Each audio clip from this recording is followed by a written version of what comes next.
I'm Michelle Graves, your host on today's segment of The Power of Money. I'm glad to have you here. Now, at The Power of Money, we are interested in three things happening. First, we want you to get the necessary education so that you and your family can make the decisions that will impact positively on you in your financial life. The second thing is that you be empowered to prosper. I only want the best for you. And you can only get that if you have education and then the drive to make it happen. And the third thing that is so important to me is that you recognize that life is more than a journey and that you be energized so that you can begin to participate in the truly joyous experience of living. So, here's to empowerment, here's to education, and here's to energy. I'm Michelle Graves, your host, Power of Money, and here we go. And here we go. My goodness gracious, I'm so glad to be here as your host on The Power of Money, which actually started in 1982. Can you believe that? I'm blessed to be a part of the DATV family for now going on 8 years. And this program airs throughout the United States, as well as in Dayton, Ohio, one of my favorite communities, to educate and empower you as my viewers. I want to talk to you today for the next hour on just me, no guests, on the subject matter that has been near and dear to my heart for a good time right now, and that is women and aging. So that's the subject matter today, women and aging. So if you are a female, and statistics say that we are the majority now, or you are a person who supports women, and that's males, many men that are out here that bring value to women and our lives and our children's lives, then you want to be a part of this show. If you have questions or concerns, don't ever hesitate to call me on my 800 number, 734-3915. That's 800-734-3915.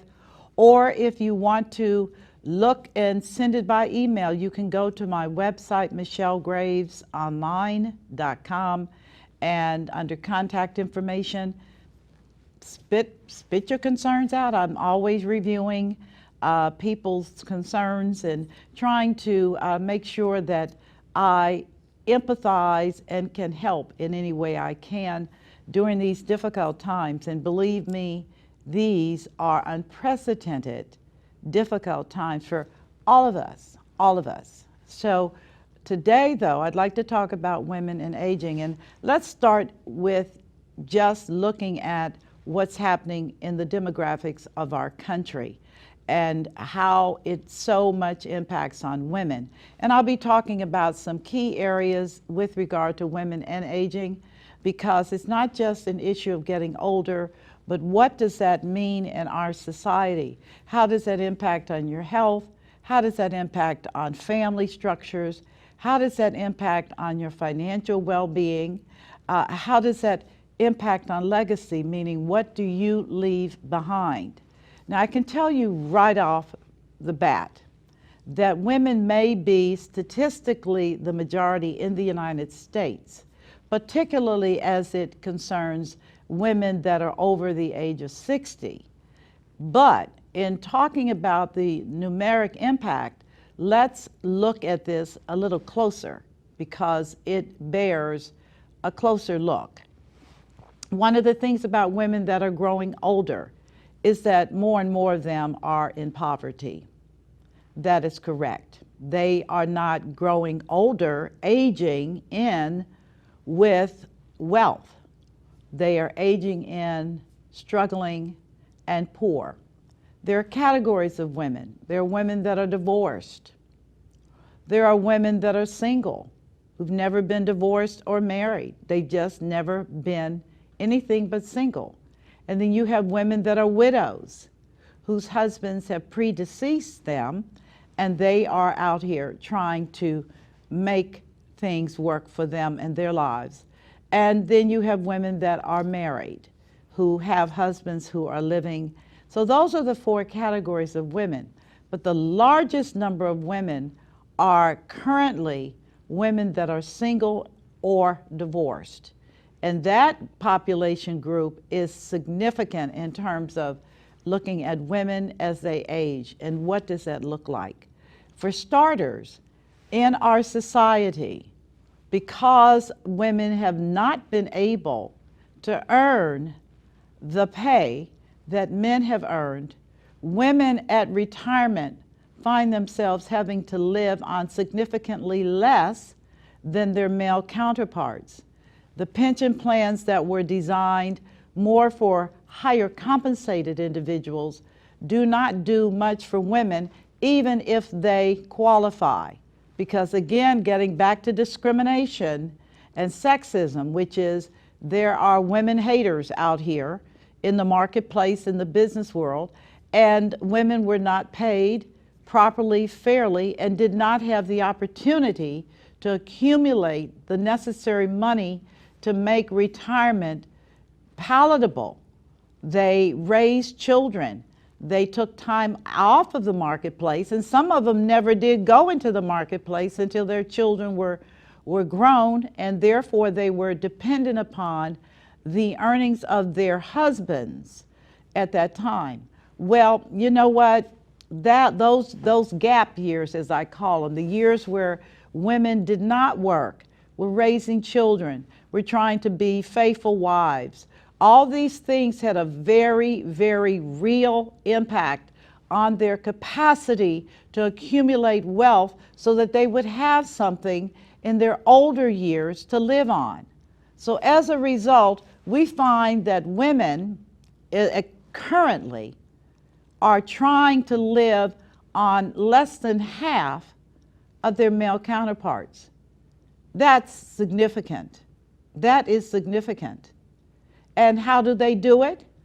Well, under current standards, they're living in apartments.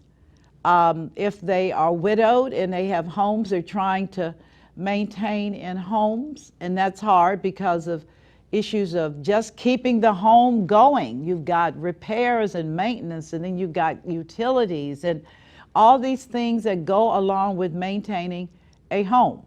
And if your earnings are not great, or the income that you are getting from Social Security, pensions, or other assets, it's hard.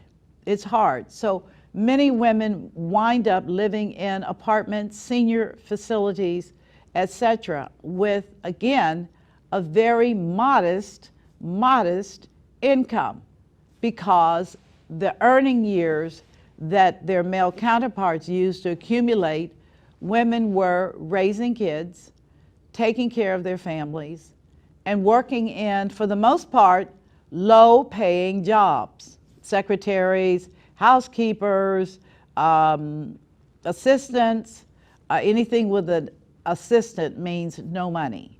And this is what they had going.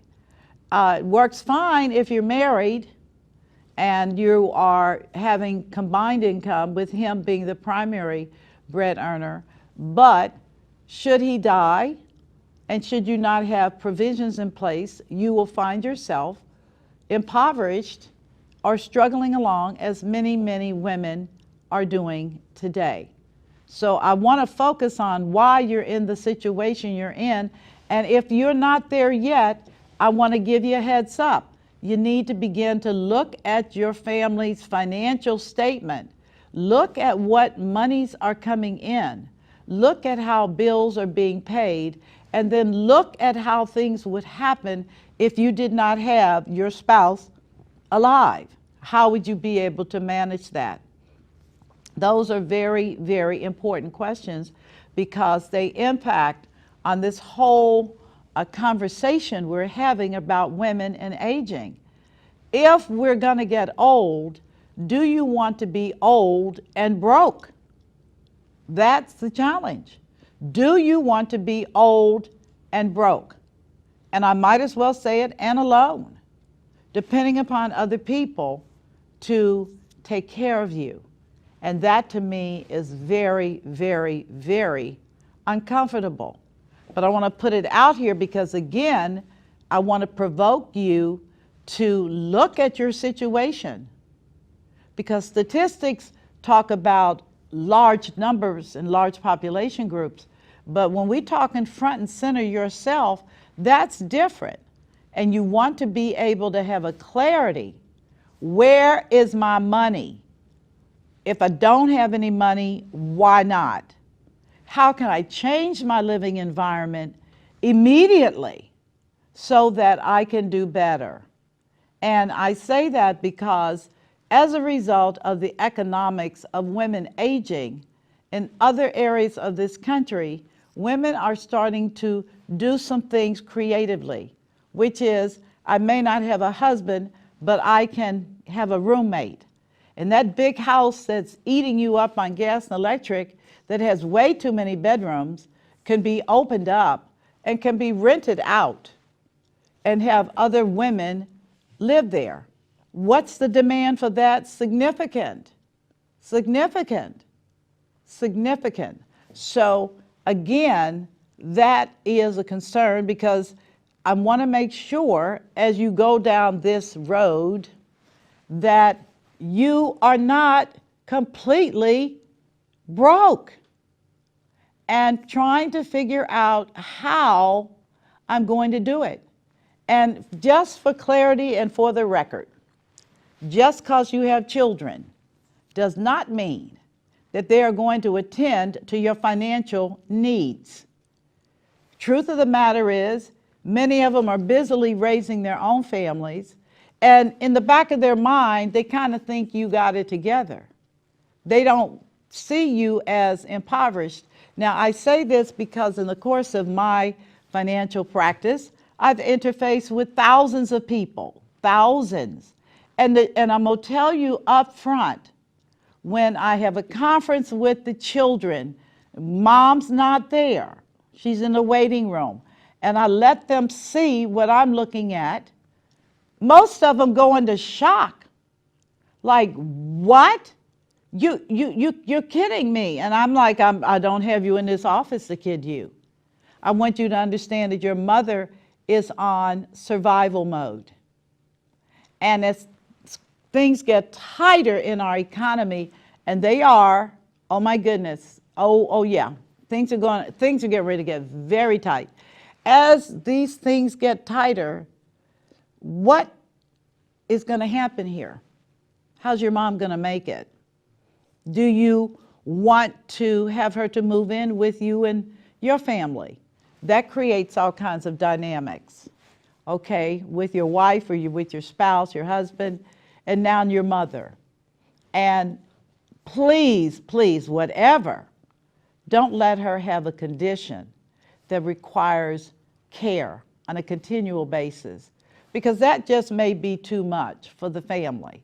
But I'm putting this out here because these are not things we like to talk about or think about, but I'm devoting this particular show to that very subject because I see it every day now. Used to be a time I didn't really think much about women getting older. I just know that the churches were all full of older women and very few men because the men had died. And so the congregation was a lot of older women, a lot of younger women, single, and a few married couples with children.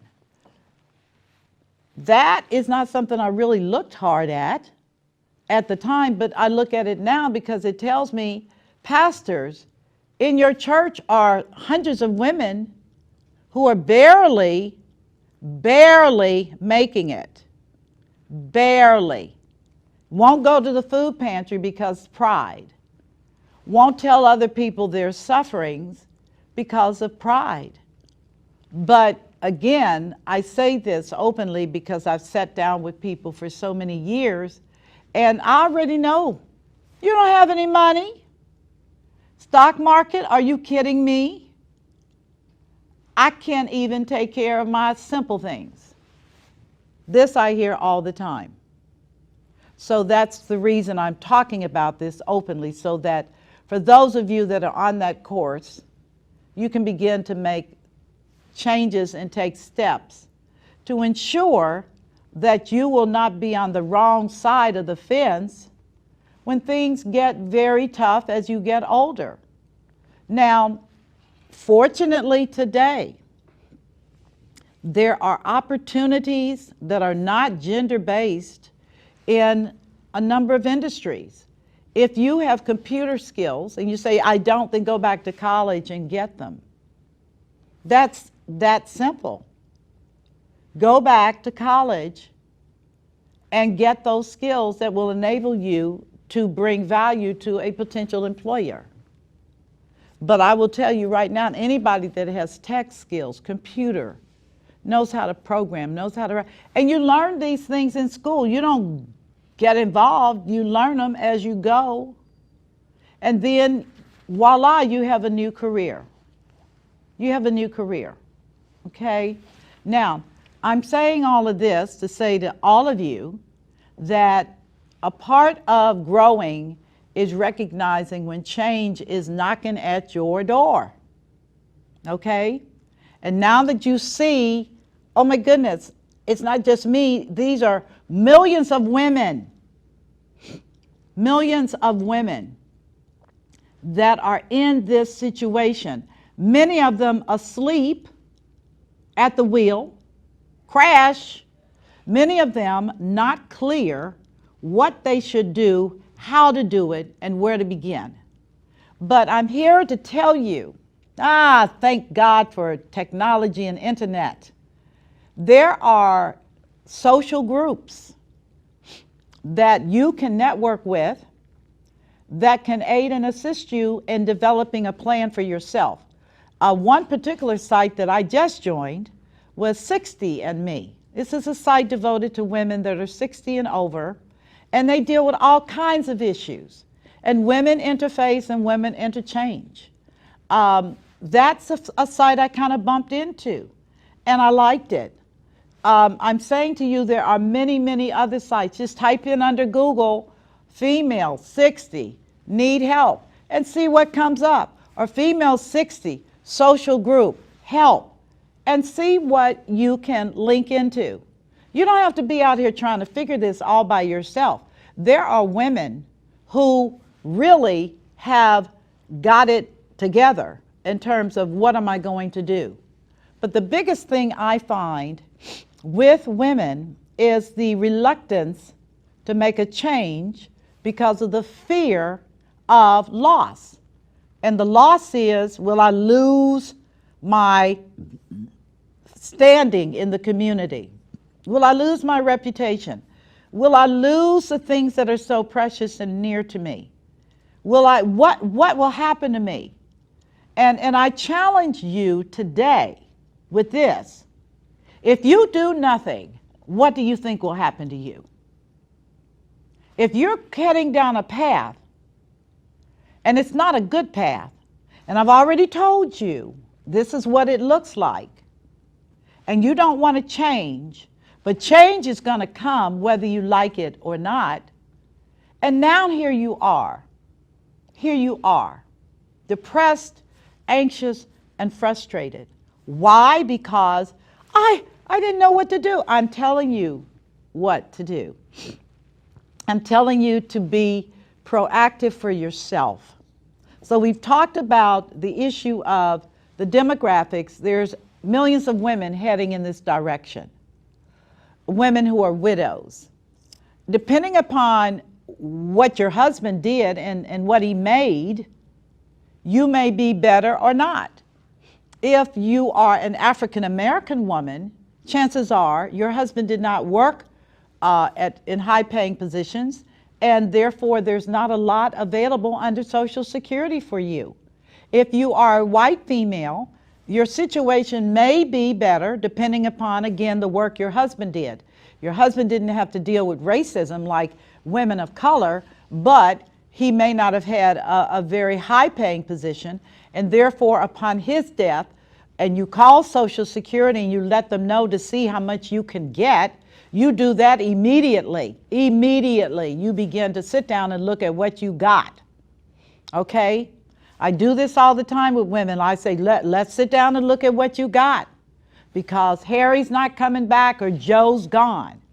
And they go into shock because many of us have never written a check, have never touched a checking account, don't know what's what, and now here we are trying to piece it together, which is why I'm having this conversation today. I want you again to be proactive for yourself. Okay? You've taken care of everybody, children, grandchildren, husbands, but you never took care of yourself. And now you find yourself old or getting older and dealing with situations, many of which are financial, but not necessarily. Okay? So we talked about the issue of why you have no money and you're not alone. And now let's talk about health. Because one of the things that happens with women, unlike men, as women age, they don't die, they just get sicker. They begin to deal with chronic illnesses such as arthritis, okay, osteoarthritis, rheumatoid arthritis, joint issues that are very painful and debilitating. They don't die, they are just in pain all the time. And then there are women that have other chronic conditions, diabetes, which is a result, in many instances, of years of bad eating. Okay? Your body can't handle it anymore. Caused by stress, unresolved. No exercise, no physical, and your body's starting to shut down. And then many women are dealing with COPD, which are heart issues. And all of these things do not result in immediate death. I should also throw in heart attacks. Women definitely have heart attacks and strokes as they get older and require a level of care that they may not have planned for. But now here it is. And what do you do? Because I'm going to tell you, a hospital is not going to keep you there but a minute. And then they're going to move you on either home for rehab or in a facility. But here is the crucial piece. Who's going to be taking care of you while all of these things are happening to you? And who is going to be reliable and faithful to care for you if you can't afford to pay for their services? Again, this is a time, I'm putting it out here now, this is a time for you to begin to look at what services are available in case this happens to you, because the probability of it happening is very high. And looking at your circle of friends and family who would be able to give you care, serious care, in the event that you had a hip replacement or a knee replacement and you weren't able to get around and to cook. Do you have those resources in place, or do you know who to go to and who you can count on? So you say to me, but it hasn't happened to me. That's why we're having the conversation, because the statistics say just keep living. It is going to happen to you. And how are you going to maneuver through this so that you will be okay? I didn't say perfect. I'm not painting perfect pictures, because anytime you're dealing with sickness and disease, and I haven't talked about that C word, but that is epidemic as well. And of course, that is really draining for family, for resources, etc. if you are diagnosed with that condition. Who's going to drive you to the facility? Who's going to be there to help you when you're dealing with the byproduct of chemotherapy or radiation? All these things have to be looked at. Now, ideally, if you are under the age of 65, I would like for you to consider buying a long-term care policy. Why? Because In the event that you do have debilitating situations and need care, they will pay cash to help you through this. They will pay the private nurse. They will pay people that are part of the team to get you better. You don't have to come out of your own pocket. This is why you have the plan. Now, one of the things I've encountered over the years, because I represent these plans, and it's real. People say it's expensive. That depends on what your definition of expensive is. Because expensive is when you can't afford care, you have a situation, and then there you are, dependent upon other people to attend to you. And God bless you if you've got faithful children, a network of friends that are willing to come in on a committed basis. But for so many women, that is not the case.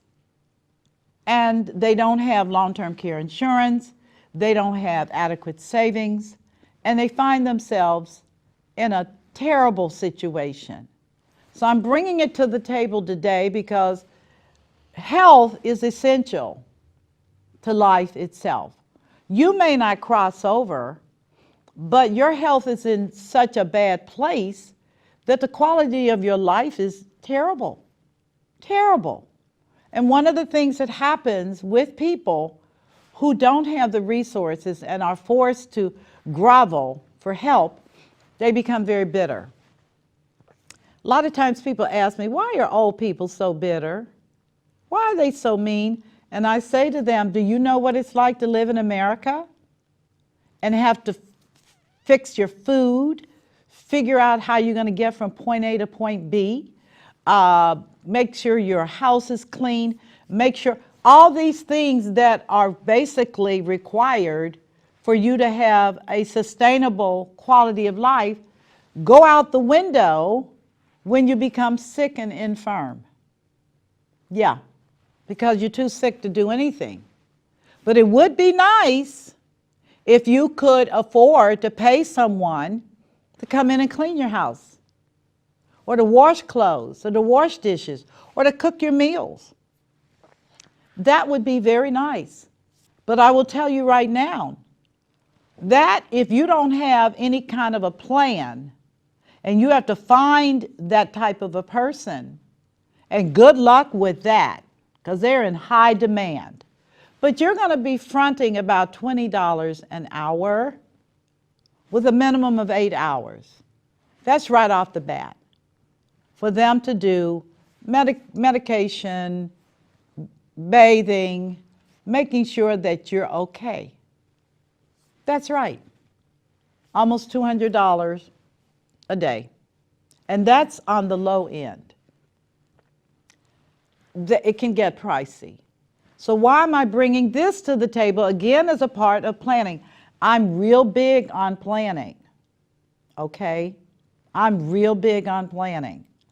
I think you have to be willing to do those things that say, I'm big on planning too, and I don't plan on this happening to me because I am going to be prepared. Like the Girl Scouts say, be prepared. I'm going to be prepared, okay? Because this is a reality for many, many people every single day. Every single day. It doesn't change every single day. That's what we're looking at. So, I talked to you about your long-term care, why it's important. Before you dismiss it, see what you can qualify for and how much it's going to cost. And if it's affordable, which means that you may have to pay for this plan and eliminate something, excuse me, in your budget. We're in a cold studio. Please forgive me. So, moving ahead, we're dealing with this long-term thing and what happens and how you plan, and you first try to qualify for coverage, and if not, then you look at alternatives, including family, friends, church, etc., who would be reliable, what would they charge, and how often would they be able to do this? And are they skilled? If you're a person that's diabetic, do they know how to administer insulin, the needle? Okay? Are they okay with that? A lot of people are not. They get real squeamish about giving shots and looking at blood and stuff. And those are things you need to know, okay? So again, the health issue is important. Now let's fast forward to right now. Back to health again. If you're over 65, you're eligible for the government program Medicare. And there are different types of Medicare and carriers. The Part A and B, which is the original, the way it was originally designed, is still the most recognized, although I will tell people under today's scenario, it's not necessarily the best plan for you. It is not. Why? Because under the traditional Medicare, the government does not have a cap on how much you will have to pay. They agree to pay 80% of the bill. But if the bill is in the millions, and that could happen from surgeries, etc., you got to meet 20% of that bill. Woo! Yeah. That's on you. So I share with people, that's the old plan. But there's a new plan, it's not that new, it's over 10 years old, called Medicare Advantage. And under that plan, you get all the original benefits and a whole lot more, okay? And in many of these plans, and I happen to represent most of the top carriers, truly. So I can tell you this without any kind of prejudice of one to another, but most of them do dental, most of them do vision, most of them do chiropractic, some do acupuncture, but that's not going to happen under the old plan, which you may be under if you're 65 or you've been on Social Security for 2 years or more, because you didn't look at it and because nobody sat down with you to look at it from the perspective of, can I still do this at an age 99? What are my limitations under this? But I will say to you, it is Medicare season right now until December the 7th. And this is now the time, if you're 65 or over or approaching 65, to take a look at this seriously, because health is everything. Now, before you begin to tell me, and this I hear a lot from women, I got a great doctor and I'm not going anywhere.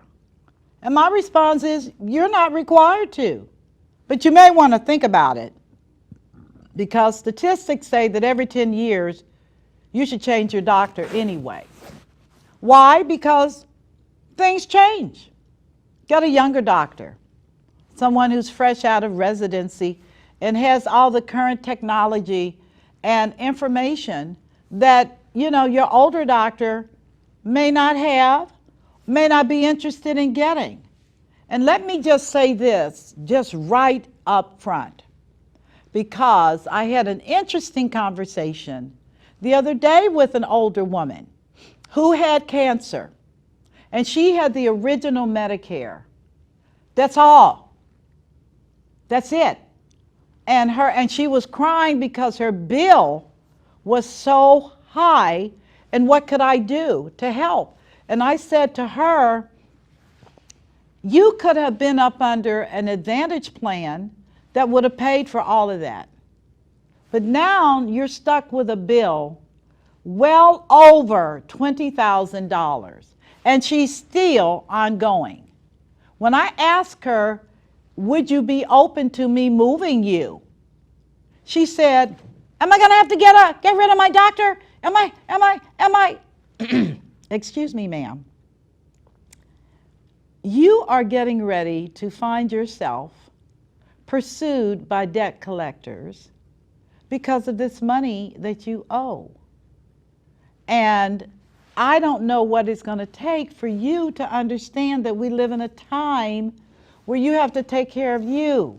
It's not your doctor's responsibility to take care of you. He can bring good care. He can bring good recommendations. Although in 15 minutes, because that's all they're allocated, I don't know how they can do anything. I really don't. There's not enough time. They got other patients. But you're so in love with this person, even to attributing to them your longevity, which, as I shared with her, I said not to be demeaning, but any longevity that you have is not because of him, it's because of him. Talking about Jesus. End of story. Don't get it mixed up. We want you to be able to take advantage of everything that works for you. Okay? And if you are enjoying good health at 80, bless God. Many are not, and it's hard. So I want to put that out there. If you're not going to remove yourself from the original A and B, then I'm going to suggest to you, and you do have to have Part D, which is your prescription drug.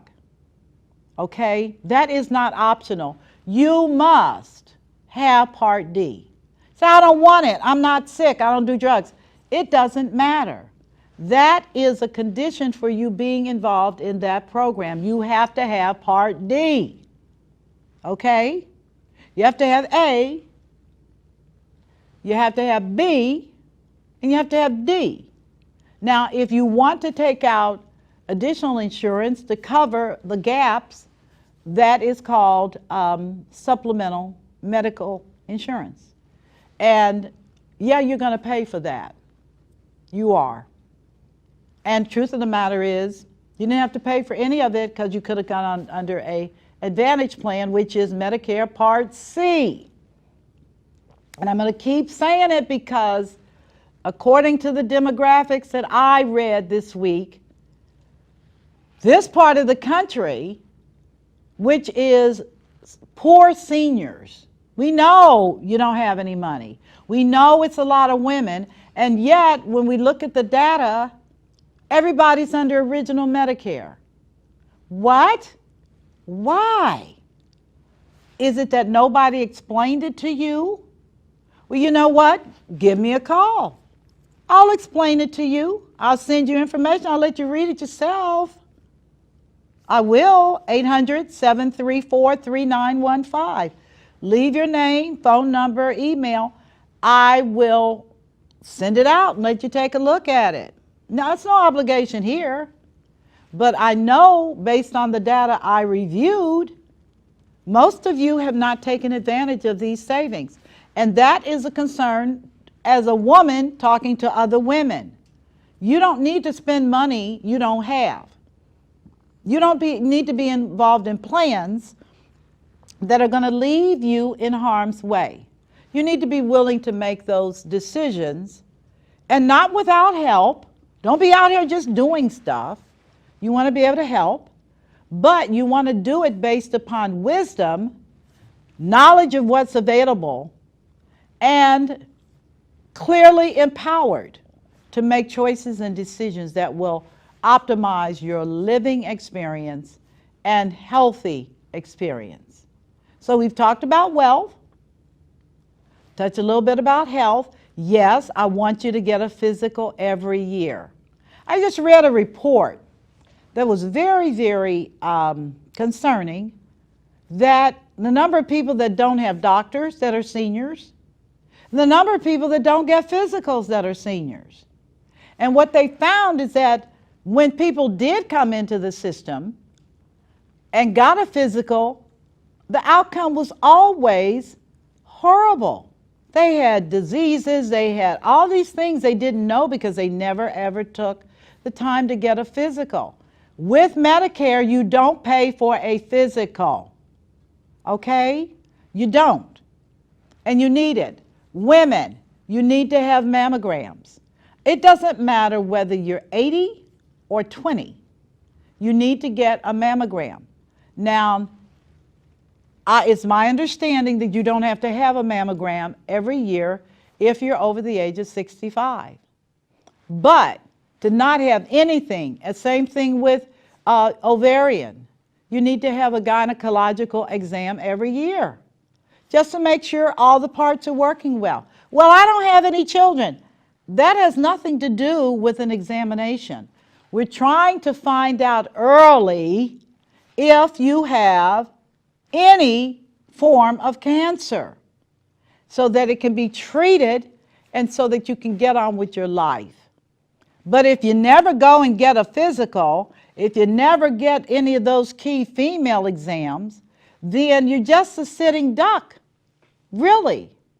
And this is what I heard through the grapevine, that insurance carriers are going to look very carefully at people that don't get physicals every year.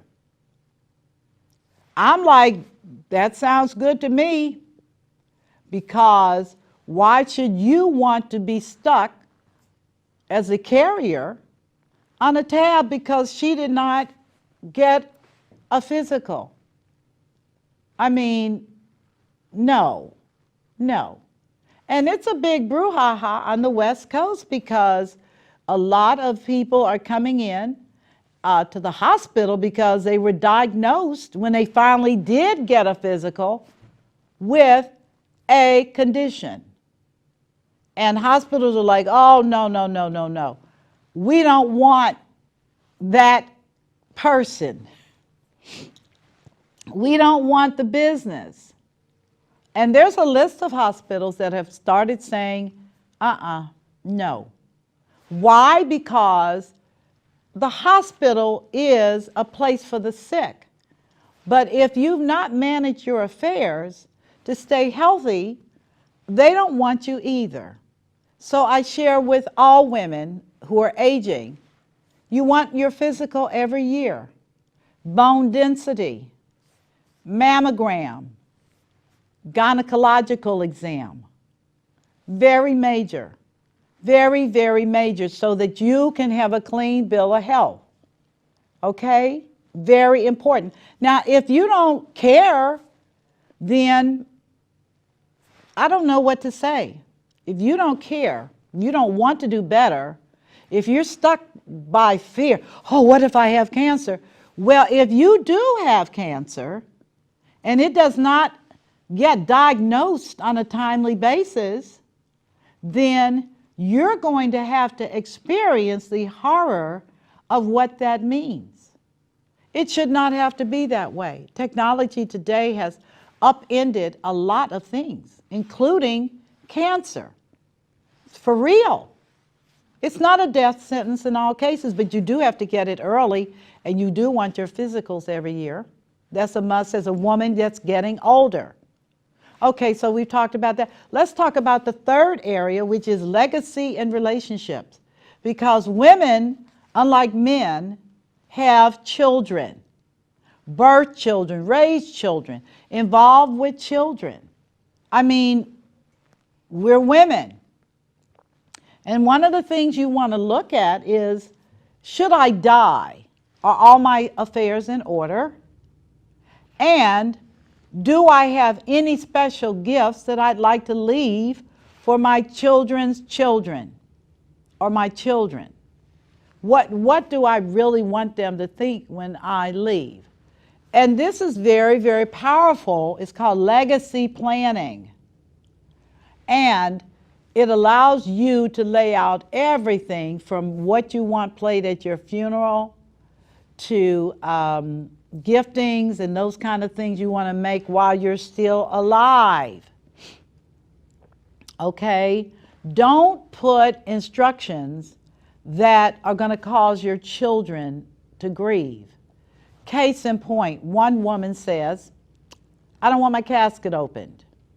I want to be cremated. I said, well, would you like them to view the casket before cremation? I don't want them looking at anything. That's very selfish. I don't want them looking at me. You won't be around. Legacy planning covers everything. that you want to preserve when you transition. It covers your life insurance. It covers your assets that you may have, bank account. It makes sure everything is in place so that when you do cross over, you don't have trouble behind because you've already taken care of it. That is powerful. That's powerful. You can leave money to your grandkids. You can create all these things while you're alive. It's not that I'm against leaving money to your kids, but it sure would be nice if your grandchild would know that this money was coming and that they'd be able to go to college or buy a home with it as down payment. I mean, this is what the rich do. They make sure their children and grandchildren have a stake in the outcome. And therefore, it's very powerful. It is. And so if you haven't thought about instructions, if you haven't thought about how you want things done, please go to my website, michellegravesonline.com. And again, you will see prompt for the information on legacy. I have to have your email. I don't do anything with the U.S. Postal Service anymore. To be truthful, I didn't even vote mail in. I voted. I took my ballot to the Board of Election and deposited it there. I just don't deal with the post office if I don't have to. They're overworked, underpaid, and I just don't do it. So you may want to consider that yourself. If you go to my website, Michelle Graves Online, you will see a category about legacy. And what happens is that you leave me your email. I will email you the passcode to get into my documents. I got all kinds of documents, and they're downloadable if you have the passcode. If you don't, can't get to them, okay?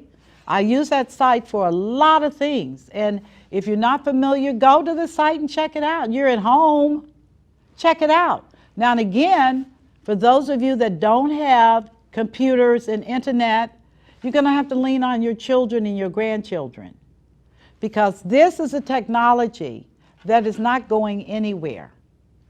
It just isn't. It's efficient, it's fast, and of course you can say, well, somebody can steal my social, or somebody can steal my name. They can anyway. Really. It's not that hard. Thieves have kind of mastered this. So you want to take advantage of that.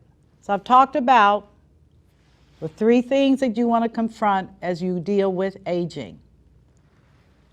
We talked about the issue of the demographics.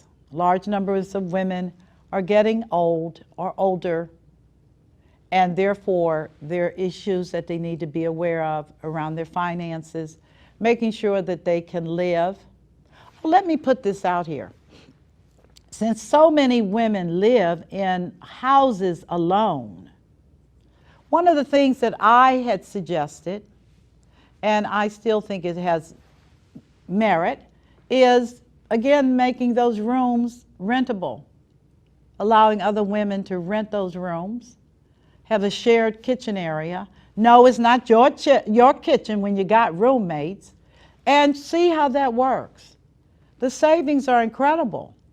There'd have to be give and take, but the goal is to have safety, to be able to provide income. Safety, which is more than you in that house by yourself.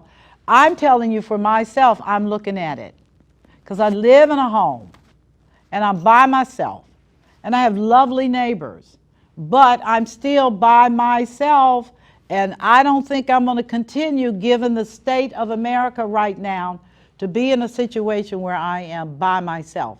I would like to look at some other arrangements where I can be with other women. I didn't say men, okay? I'm not discriminating against men. I'm talking about housing options where women are living with women.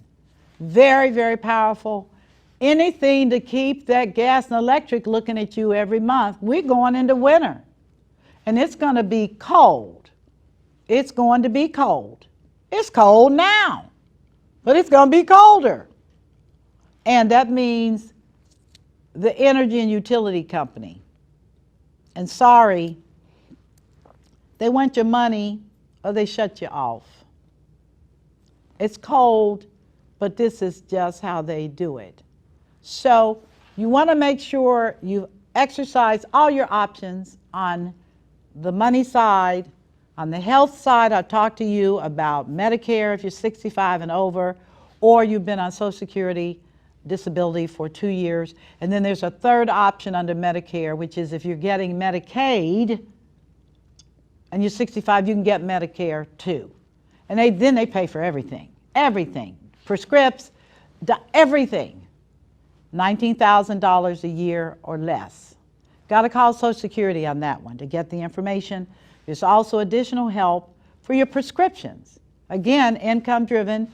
Talk to Social Security about it. It's called LIS. And that's excellent. Don't forget about legacy. Having something of merit to leave to your children and your grandchildren besides a smile and an obituary. We have the power to impart into generations behind us. This is why in Africa they honor the mothers, because the mothers make sure we have a generation that is caring and sensitive. That is major. It's called legacy. So I hope you've enjoyed today's program. I certainly have enjoyed sharing it. I hope you benefited. Please don't hesitate to call me if you need anything related to what we've talked about, 800-734-3915, or you can always go to my webpage, which is michellegravesonline.com, and get in touch with me. I appreciate this opportunity, and as always, may God richly bless you, and may you keep hope alive. I'll talk to you soon. Bye-bye.